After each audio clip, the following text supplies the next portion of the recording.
sua Bíblia comigo. 1 João capítulo 4, verso 4. Filhinhos, vocês pertencem a Deus. Para quem que ele está escrevendo isso? Fala, é para mim. Para quem que ele está escrevendo isso? Amém. Fala assim, eu sou filho de Deus. Diga, eu sou de Deus. Então voltamos lá e diz assim: filhinhos, vocês pertencem a Deus e já venceram os falsos profetas, pois o Espírito que está em vocês é maior do que o Espírito que está no mundo. Nós precisamos compreender, cristiano, que independente da crença, independente da religião, independente da caminhada espiritual, todos nós vamos encontrar dois tipos de espíritos que estamos falando de mundo espiritual. Ou é o Espírito de Deus dos céus, ou é o espírito das trevas dos demônios. Ele diz, o que vocês precisam entender é que se você tem o Espírito de Deus, o que está em você é maior do que aquele que está lá fora. Você pode dar um amém por isso? Ele diz, eles pertencem a este mundo, portanto falam do ponto de vista deste mundo, e o mundo os ouve. O Espírito que está no mundo, ele está dizendo, ele tem uma declaração. O Espírito que está no mundo, ele tem um discurso. O Espírito que está no mundo, que está falando do Espírito das trevas, ele tem uma influência. E ele diz, eles estão falando o tempo todo, e eles pertencem a esse mundo e falam do ponto de vista deste mundo, e o mundo vai ouvi-los. Então existem situações que nós às vezes não estamos confortáveis com o que acontece lá fora, mas temos que entender que é isso que está regendo lá fora. Tem algo maligno. Não existe meio termo. Não, eu não quero viver Deus, eu não quero viver o caminho de salvação, eu não quero Jesus Cristo, mas eu também não quero as trevas, eu não quero os demônios, que eles são muito malvados. Eu vou ficar aqui no meio. Não existe meio. Não existe em cima do muro. O muro já é das trevas. Ou decidimos ou não decidimos. E também não tem apenas a ver com aquilo que eu quero ou não. Tem coisas que eu não quero viver das trevas, mas se eu escolho o comando das trevas, a influência das trevas, o discurso das trevas, eu serei enganado. Nós vemos hoje as religiões do ocultismo crescendo demais. E quando falamos das religiões do ocultismo, estamos falando muito do espiritismo, estamos falando muito do candomblé, da umbanda. E eu vou dizer para vocês, o crente ele tem mania de estereotipar e até rejeitar alguém que está lá. Mas muitas pessoas que estão procurando o ocultismo, elas não estão procurando pelo mal, elas estão tentando encontrar o bem. Elas estão tentando encontrar algo de bom, só que estão sendo enganadas, achando que lá tem alguma coisa boa, mas não tem. É engano, é mentira. Pastor, você está desrespeitando a religião dos outros. Eu só estou falando a verdade. Qualquer pessoa que começar a estudar, mesmo que esteja lá, vai compreender o que eu estou falando. Mas esse engano está tomando a mente das pessoas e cada vez escravizando mais. Os nossos filhos estão sendo influenciados e algumas pessoas não estão dando conta disso. Continuamos a mensagem, o texto, ele diz no verso 6: nós porém pertencemos a Deus, e quem conhece a Deus nos ouve. Quem conhece a Deus nos ouve, mas quem não conhece a Deus não nos ouve. Desse modo sabemos se alguém tem o espírito da verdade ou o espírito do erro, o espírito errante, que é o espírito das trevas. Então a batalha espiritual, como eu disse, não tem a ver com o dom do crente, não tem a ver com ele gostar do assunto ou não, não tem nem a ver com a nossa aprovação sobre o assunto ou em acreditar. A batalha espiritual é uma coisa que todos nós já estamos enfrentando, nós já estamos no meio dela. Fazendo uma analogia entre a Ucrânia e a Rússia, que são dois governos, são dois países. Quando falamos do mundo espiritual, existem também dois reinos que estão nessa batalha, Valdir. De um lado está o reino de Deus, o qual nós fazemos parte. Dá um glória a Deus aí. E do outro lado nós encontramos o império das trevas, que são as ações malignas. O erro que nós estamos cometendo talvez é avaliar as coisas ruins e erradas que estão acontecendo, acreditando isso a pessoas, acreditando isso a homens. E por mais que muitas dessas situações ruins, negativas, dolorosas e desconfortáveis estão acontecendo, Rafa, tem a ver com homens ou foram geradas por homens. Por exemplo, com aquela guerra que está acontecendo lá, foi alguém que startou, um governante que ele starta aquele processo. Por mais que os nossos olhos estejam nos homens, lá em Efésios 6, e depois nós vamos ler um pouco dessa passagem, ele diz: a tua luta não é contra a carne nem contra o sangue. Só que enquanto nós não tivermos esse discernimento, esta compreensão, Nani, do mundo espiritual, entendendo que esse ataque que talvez você está sofrendo lá no seu trabalho, esse ataque que você está sofrendo lá na rua da sua casa pelo seu vizinho, essas afrontas que você está enfrentando lá dentro da sua casa com um parente, não tem a ver com ela, mas tem algo muito maior do que ela por trás, e isso tem o objetivo de roubar a sua atenção, tem o objetivo de oprimir, tem o objetivo de te levar à destruição. Enquanto você não compreender, você está lutando com quem? Com gente. Você está entrando em guerra com gente. Você está tentando lutar de forma natural com gente.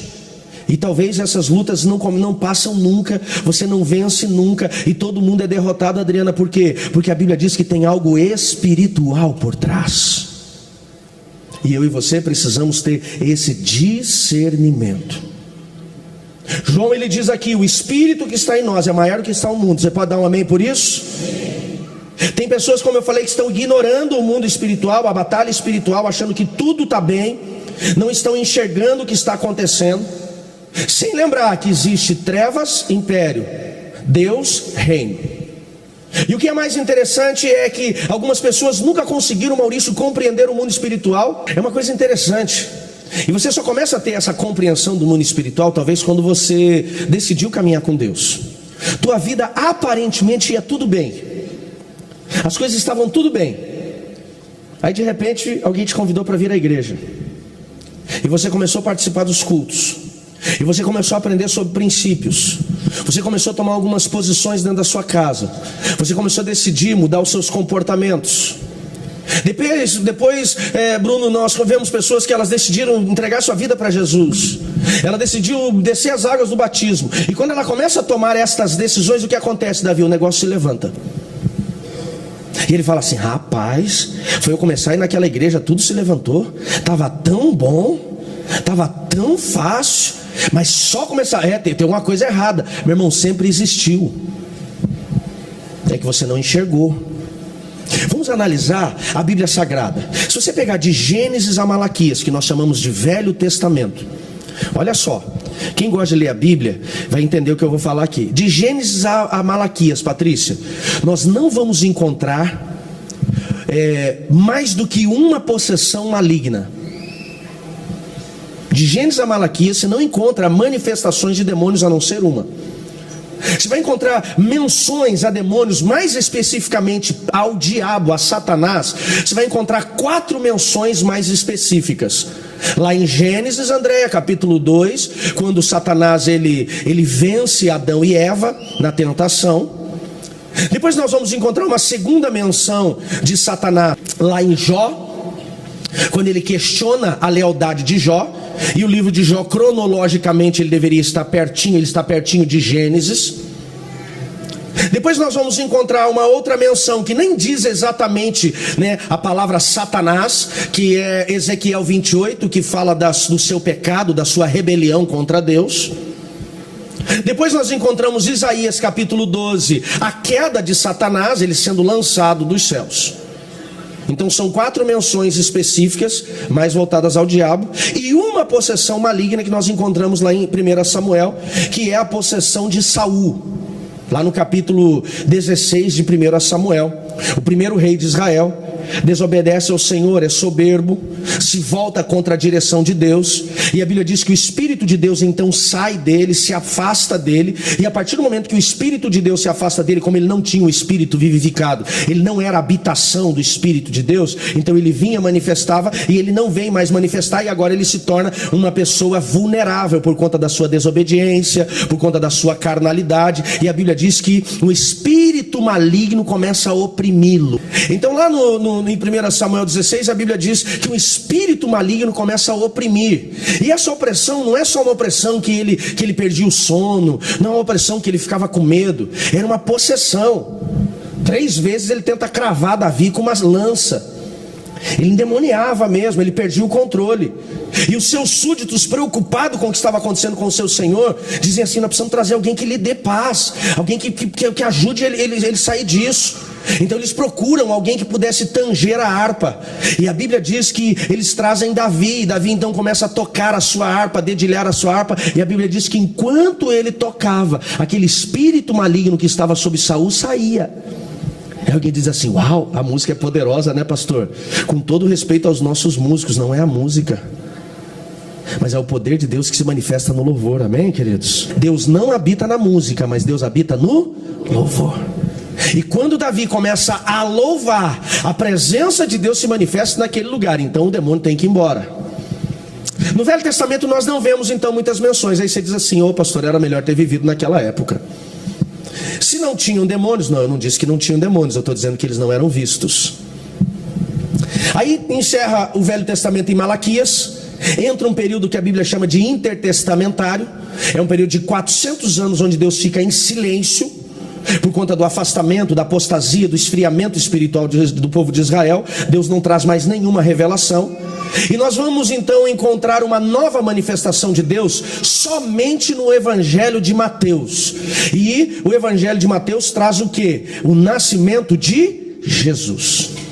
E aí, meu irmão, quando começa o Evangelho de Mateus, no capítulo 3 de Mateus, o pau já começa a torar, a capetada começa a aparecer.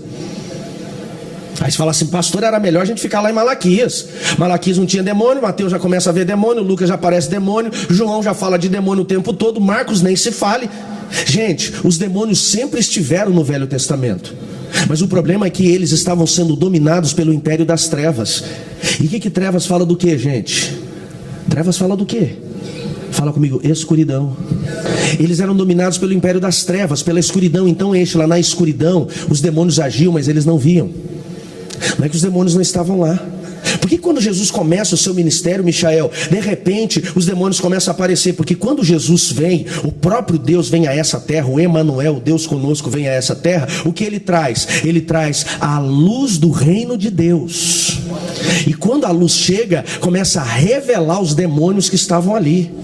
Evangelho de Marcos, capítulo 5, verso 1. Jesus chega no território de Gadar. A Bíblia diz que quando ele desce do barco, um homem endemoniado se joga aos seus pés, e aqueles demônios perguntam: o que tem a ver contigo, filho do Deus Altíssimo? Eles sabem quem está ali. Por quê? Porque o reino chegou, a luz chegou, e eles foram expostos.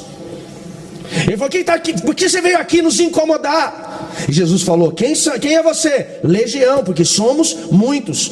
Estava fazendo uma alusão à legião de soldados romanos, de 2 a 6 mil soldados. E Jesus dá apenas uma ordem: vão embora, saiam daqui.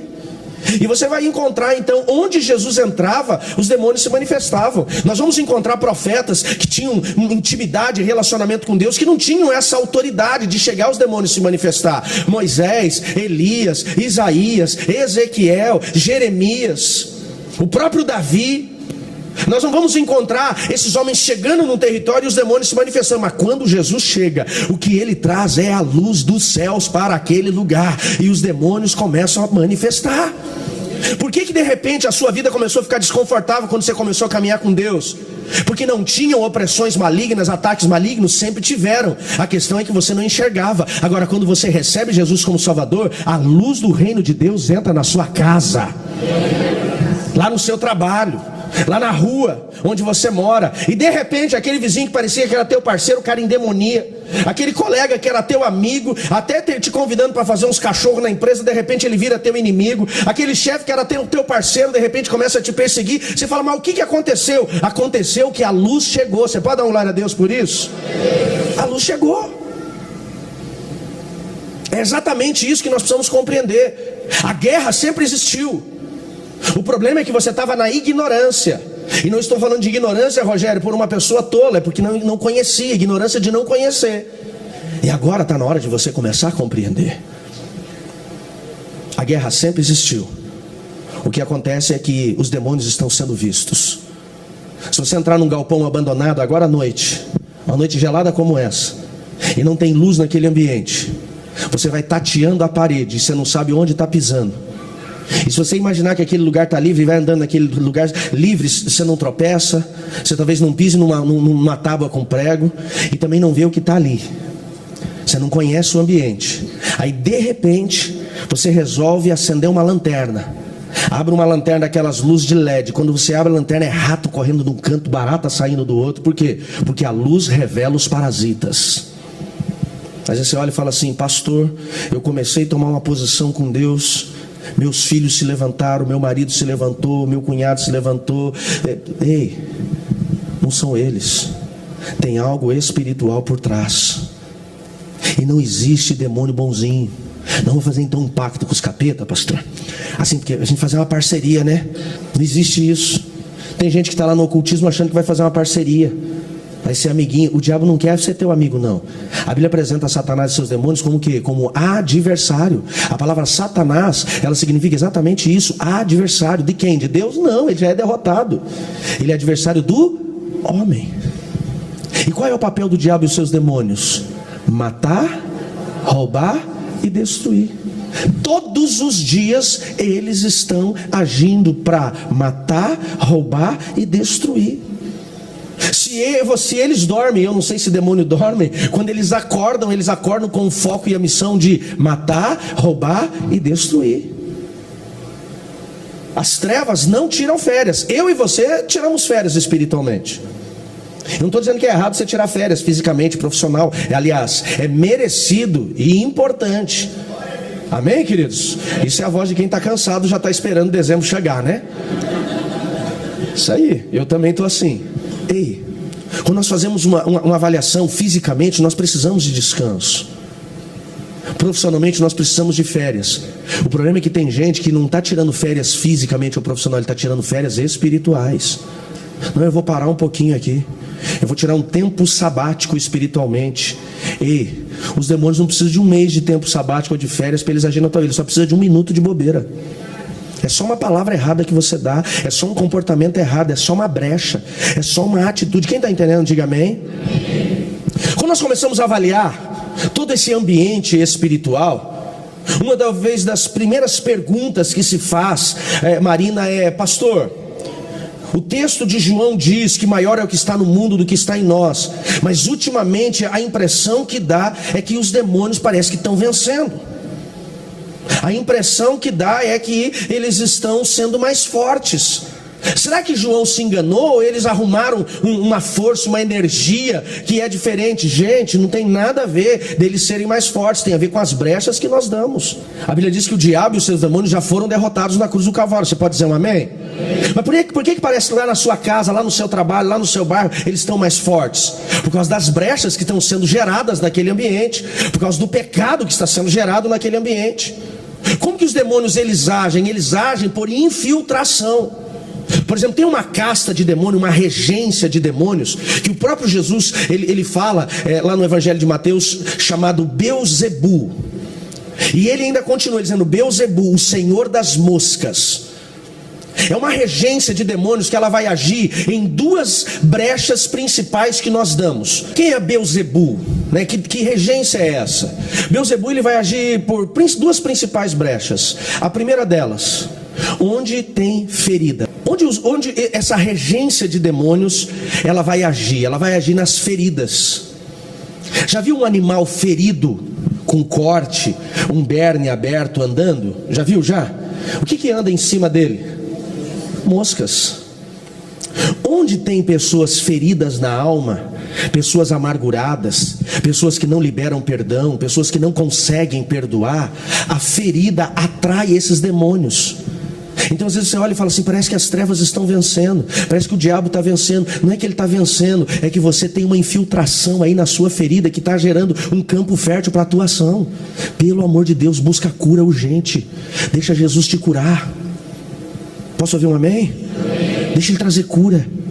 Porque só tem um jeito de você não ser infiltrado por esse senhor das moscas: é através da cura.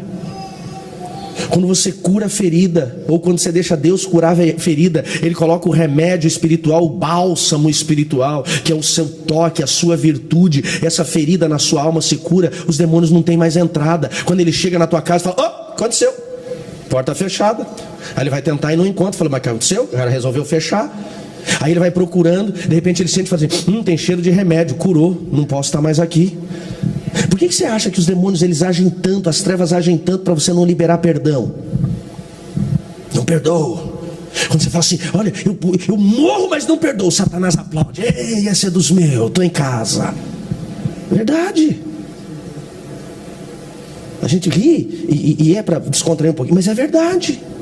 Outra forma que Beelzebu ele vai agir, outra brecha que ele vai agir, onde tem sujeira. Onde tem lixo tem mosca, não tem? Sim ou não? Onde tem coisa apodrecendo tem mosca, não tem? Atrai as moscas, o lixo. Quando fala de lixo, fala do quê? De pecado, de coisa que você esconde lá na sua vida. Onde tem imoralidade, onde tem mentira, onde tem maledicência, ali tem infiltração. Aí nós olhamos e falamos assim: as trevas estão vencendo. As trevas não estão vencendo porque são mais fortes, não. João, ele diz: maior é o que está no mundo, maior é o que está conosco do que aquele que está no mundo. Mas por que parece que na tua vida ele está vencendo? Porque você está deixando as brechas, ele acessar as brechas. Outra forma que os demônios eles acabam tendo eficiência, resultados na vida de algumas pessoas, é porque o diabo ele é tão astuto. E como o Satanás ele é perspicaz, astuto, sabe o que ele faz? Sabe o que ele definiu? Ele entendeu que os princípios divinos geram resultados.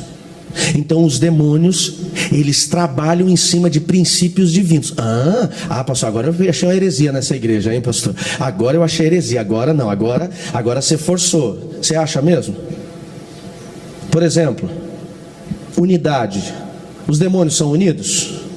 Sim, são unidos. A igreja pode não ser, a família pode não ser, mas os demônios têm unidade. Demônio respeita a autoridade de hierarquia maligna? Sim. Você pode desonrar líder, chefe, autoridade policial. Os demônios não. Até porque quando eles se desrespeitarem, toma ali uma sova que não tem noção. Os demônios são compromissados. Como eu falei, eu não sei se demônio dorme não, mas se ele dorme, quando ele acorda focado. Qual é o compromisso dele? Matar, roubar, destruir. Matar, roubar e destruir. Matar, roubar e destruir. Ele tem compromisso com a sua missão. Nós muitas vezes não somos tão compromissados com Deus assim. Os demônios têm compromisso. O inferno, as trevas são organizados. Ele gera desordem na sua vida, mas lá tem ordem. As trevas, elas trabalham com disciplina. E todos esses princípios que eu falei para você são bíblicos ou não são? São divinos ou não são? Sim.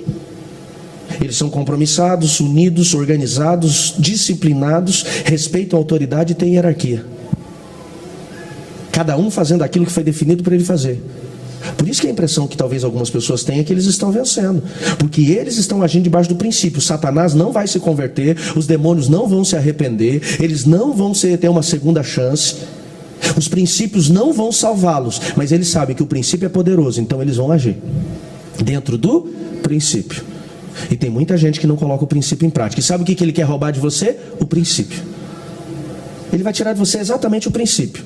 Ele vai infiltrar na sua vida tudo aquilo que vai afastar você. Jesus mesmo diz: uma cidade dividida não pode subsistir. E nós muitas vezes estamos vivendo em desunião, cada um fazendo do seu jeito. Não, para com isso. Os demônios trabalham o tempo todo para essa destruição. Por isso que nós não podemos parar. Por isso que nós temos que continuar atentos o tempo todo. Pode ser que você não tenha uma habilidade de guerra espiritual, pode ser que você não tenha um chamado para a batalha espiritual, mas uma coisa você precisa ter: discernimento do que está atacando você. Pastor, e como é que eu venço? Vai comigo lá agora em Efésios capítulo 6, verso 10. Nós vamos encontrar algumas passagens bíblicas falando sobre o mundo espiritual. Mas eu acredito, Felipe, que uma das mais reveladoras sobre guerra espiritual é Efésios 6:10. Se nós analisarmos, Diego, a igreja de Éfeso, para quem Paulo escreve essa carta, é uma igreja crente. Ela é uma igreja crente. Se você avaliar, por exemplo, a igreja de Corintos, o povo desviado. A igreja de Corintos era uma igreja desviada, gente. Você vai ver que quando Paulo escreve aos Coríntios é só pancada. Pancada é o ensino, pancada, e ele dá umas confrontadas no povo, porque os caras são difíceis. Onde que nós encontramos o ensino sobre a ceia? 1 Coríntios 11, 23. Mas Paulo está ensinando? Não, Paulo está exortando, porque eles estavam fazendo tudo errado. Ele diz: aquele que tem fome, come em casa, porque eles estavam fazendo verdadeiros banquetes, beberrões, glutões. Ele falou: arruma isso. Onde que Paulo vai falar sobre dons? 1 Coríntios, ele não está ensinando sobre dons, ele está mostrando como eles estavam fazendo errado. O que ele vai falar sobre orar em línguas ou sobre profetizar? 1 Coríntios. Então a igreja de Coríntios é uma igreja que foi um pouco complicada, mas maravilhoso que eles erraram para Deus ensinar a gente. Você pode dizer um amém por isso? Agora a igreja de Éfeso é uma igreja crente. E você vai pegar de Efésios 1, Efésios 2, Efésios 3, Efésios 4, Efésios 5, o que Paulo vai falar? Ele vai falar de vários assuntos, Sabrina. Ele vai passar por vários assuntos. Cada capítulo de Efésios você vai encontrando ele falando sobre, por exemplo, Efésios 5, ele vai falar sobre casamento, vai falar sobre o papel do homem, o papel da mulher, o papel do patrão, o papel do empregado, do escravo. Ele vai trazer várias lições. E quando ele chega no capítulo 6, que é o fechamento, que é a finalização, Alain, então essa finalização ele coloca como uma parte importante. E ele diz assim, Diego, no verso 10, no demais, nesse do demais, no entanto, em algumas versões, aqui na NVT ele diz uma palavra final, ele está dizendo assim, porém eu tenho uma coisa importante para fechar essa carta com vocês. De tudo que eu falei, ele está dizendo, isso aqui provavelmente seja a parte mais importante que vocês precisam aprender e aplicar em suas vidas. Ele diz, no demais, meus irmãos, fortalecei-vos no Senhor e na força do seu poder. Olha para mim, ele está dizendo assim, no demais, para a gente encerrar, para que vocês possam ter uma vida de vitória, para que vocês possam ter plenitude, para que vocês possam desfrutar do favor, da bênção, do cuidado de Deus sobre as suas vidas. Ele diz, você precisa estar forte. Você precisa encontrar essa força onde? Em Deus. Ele diz, por quê? Porque nós vamos enfrentar guerras. No verso 11 ele diz assim, revesti-vos da armadura de Deus, para que vocês possam ficar firmes contra as ciladas do diabo. Ele está dizendo, no demais você tem que se fortalecer em Deus, você tem que encontrar uma armadura de proteção. Por quê? Porque vão ter ataques. No verso 12 ele diz, porque nós não temos que lutar contra a carne nem contra o sangue. Ele diz, você não está lutando contra pessoas. A tua luta não é contra o chefe que persegue, contra o colega que fala mal de você, contra o vizinho que joga pedra na sua casa, contra aquela cunhada que fala mal da sua vida, contra aquele parente que está lá na sua casa, no seu terreno te oprimindo. Ele falou, não, a tua luta não é contra pessoas. Ele diz, mas existe uma luta que está acontecendo no mundo espiritual. E ele diz, é contra principados, contra potestades, contra dominadores do mal e as hostes celestiais da maldade nos lugares celestiais. São pessoas usadas, mas nós temos que parar de olhar para as pessoas e começar a enxergar o que está por trás delas. Isso chama-se percepção espiritual, discernimento. Porque quando você olha para as pessoas, a tua arma, como eu falei, ela é humana. Falou mal de mim? Vou falar mal dele. Me perseguiu? Vou perseguir. Ação e reação. E aí a gente vive brigando aqui na questão física, material, e os demônios se divertindo. Está fazendo sentido para vocês? Agora quando você enxerga o que está atrás, você afasta teu vizinho e fala, você demônio, te repreendo. Você tira de lado aquele chefe e fala, você capeta, vai embora. Só que só tem autoridade quem tem discernimento. Quem não tem discernimento não tem autoridade. Então o que os demônios estão fazendo? Eles estão tentando fazer com que você não acredite, que você não veja. Eu não sou um cara de espiritualizar tudo não, gente. Vocês sabem como eu sou bem racional. Eu não sou daqueles que vê, tem gente que vê demônio em tudo, meu irmão. Ele sai na rua, tropeça na pedra, é o Satanás, é a pedra de tropeço. Ele está na rua, alguém buzinou para ele, falou, tem um capeta, e o cara enxerga capeta em tudo. Tem coisa que não é, meu irmão. Atrasou o ônibus, é um demônio que parou. Não é. Tem coisa que nós precisamos entender. É natural, é físico, é comportamento. Tem muita coisa no seu casamento que você está enfrentando de luta que não é ataque maligno. Os demônios estão até sentados, comendo uma pipoca e assistindo a guerra. Você fala, não fiz nada, mas eles estão fazendo tudo sozinho. É comportamento ruim. Agora eu também quero que você tenha percepção. Tem coisa que é demônio. E às vezes você está pensando que é um mundo natural. Você não está enxergando o mundo natural. Então quando ele fala, nós não temos que lutar contra pessoas, ele vai dizer para nós o quê? 4 hierarquias de demônios. E eu não quero que você tenha uma experiência com os demônios, ou talvez uma aula de demoniologia, para você conhecer demônio. Tem gente que vai conhecer, não, vamos conhecer, é Exu Caveira, é Pombagira, é Zé Pilintra, é Maria Bulambo. Sinceramente, esses demônios, você não precisa conhecer os nomes deles. Por quê? Porque se Deus te levar a morar num outro país, quando chegar lá, a regência é a mesma, mas o nome é outro. É verdade ou não é?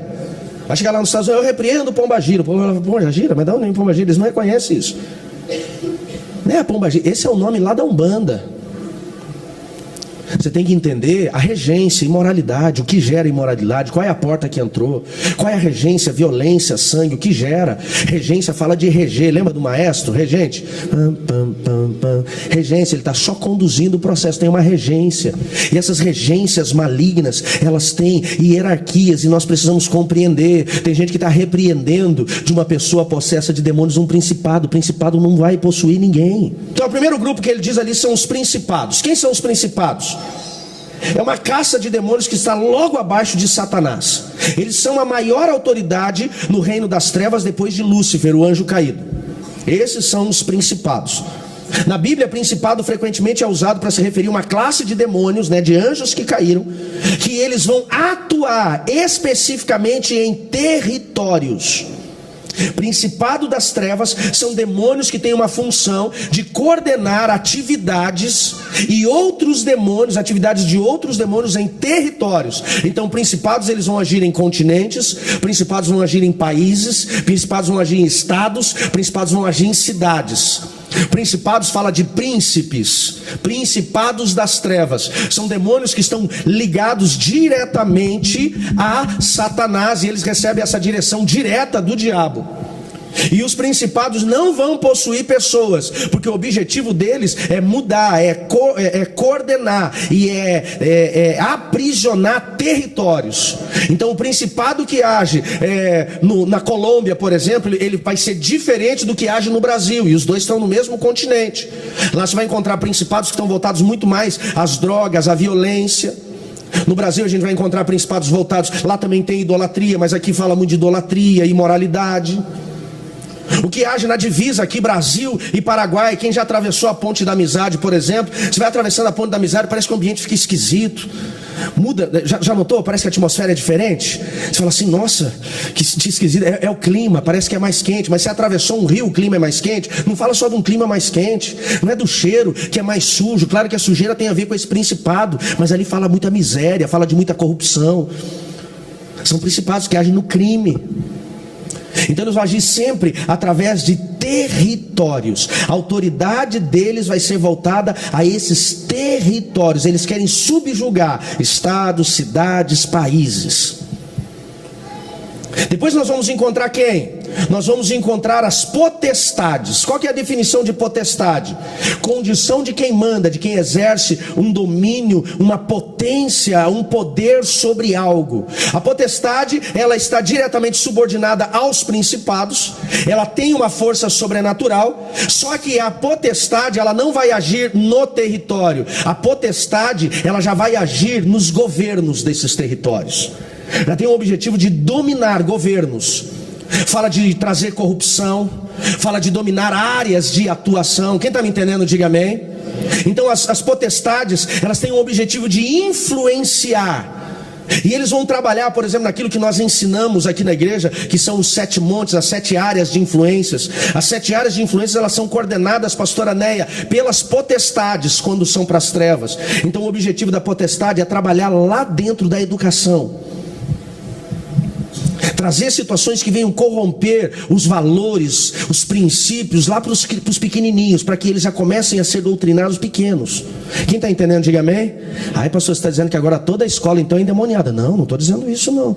Eu estou dizendo que o foco deles é trabalhar lá. E quem é professor aqui sabe como tem sido difícil você se levantar sobre certas influências, sim ou não? Depois nós encontramos os dominadores deste mundo tenebroso. O que os dominadores fazem? A definição deles, que exercem domínio, que têm autoridade sobre algo. Esses demônios, eles já começam a agir mais localmente, como falamos com cidades. Eles já vão agir na atmosfera. Eles se infiltram diretamente numa cultura da cidade, na cultura de um ambiente. Eles já começam a ser mais locais. Então você vai encontrar dominadores agindo em bairros específicos, em regiões específicas. Depois nós encontramos as hostes espirituais, ou em algumas versões fala assim, as forças espirituais da maldade, que são quem? Esses são os espíritos malignos. Essa é a casta dos demônios mais fracos. Esses que são chamados demônios menores no nível de hierarquia espiritual de demônios. Esses que são responsáveis por causar pequenos distúrbios e perturbações especificamente na tua vida. Esses que vão visitar sonhos, trazer pesadelos. Esses que vão gerar possessões. Pastor, e agora? Entendi, compreendi. Qual é o propósito dessa compreensão? Agora é você saber como vence. Pastor, como é que eu venço? Vai comigo no verso 10. Assim, nos demais, meus irmãos, fortalecei-vos no Senhor e na força do seu poder.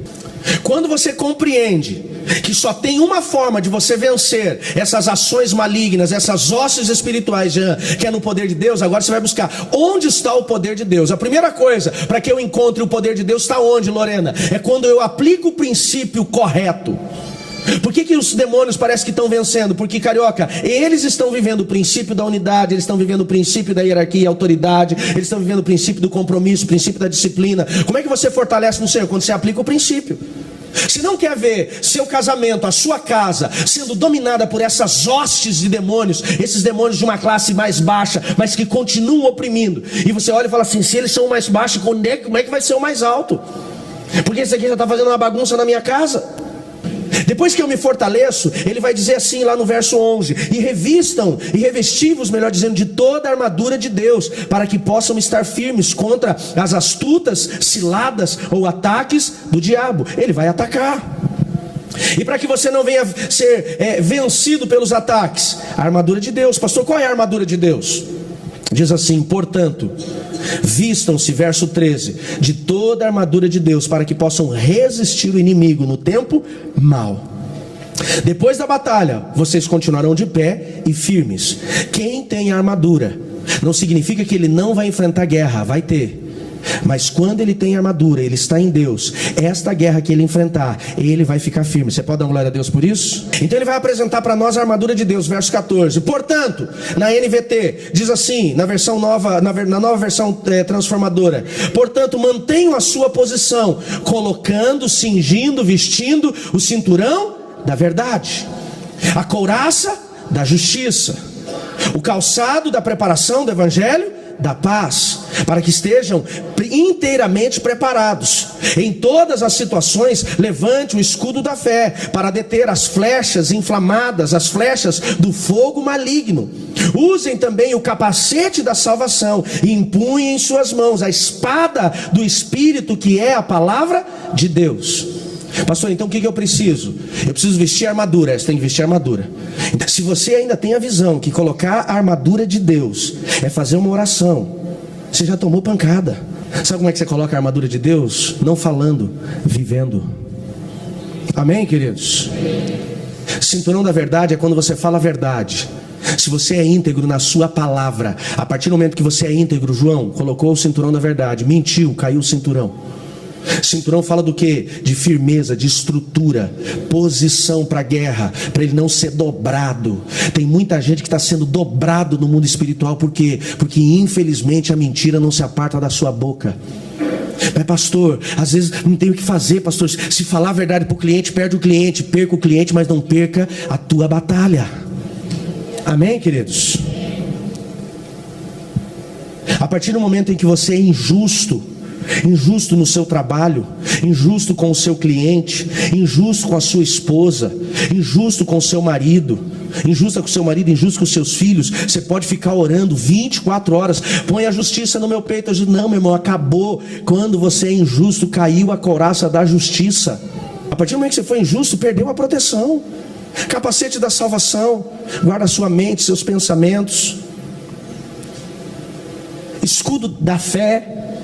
A pessoa começa a enfrentar situações delicadas no mundo espiritual, começa a enfrentar ataques, e ele começa então a perder a sua fé, ele começa a não acreditar mais na manifestação plena de Deus, ele se torna vulnerável, ele tirou o capacete, a sua mente começa a ser atacada. O medo é uma resposta de falta de fé. Quem me entende, diga amém. E o medo manifesta onde? Aqui no coração ou aqui na mente? No coração ou na mente? E o capacete guarda o que? A cabeça ou o peito? Tem muita gente que vive cheio de medo, por quê? Porque acabou a salvação aí, meu irmão. Tem uma coisa comprometendo. O escudo da fé você carrega aqui no braço, contra os dardos inflamados do maligno, flechas de fogo maligno. E na outra mão ele diz o quê? A espada, que é a tua palavra. Aí a única coisa que o crente tem para atacar é a palavra, e ele não lê a Bíblia. A única coisa que ele tem para atacar é a Bíblia, e ele não lê, é a palavra. A espada no espírito, que é a tua palavra. Não tem demônio que está olhando para crente e falou: não, meu irmão, isso aí já está derrubado já. Por quê? O cara não lê a Bíblia. Mas em algum momento a palavra de Deus vai começar a fazer sentido para você. Quem está entendendo, diga amém. O cinturão da verdade é a verdade que liberta. A couraça da justiça é Jesus é a nossa justiça. Os sapatos da prontidão do evangelho da paz, deixar Deus guiar o nosso caminho. O escudo da fé, a fé vence o inimigo. O capacete da salvação é a salvação que está em Cristo. E a espada da palavra é a manifestação do Espírito na sua vida. Amém, queridos? Deus, ele não te trouxe para essa batalha para você perder, pelo contrário, ele te trouxe para você vencer. Amém, queridos? A Bíblia diz que em Cristo Jesus somos mais do que vencedores.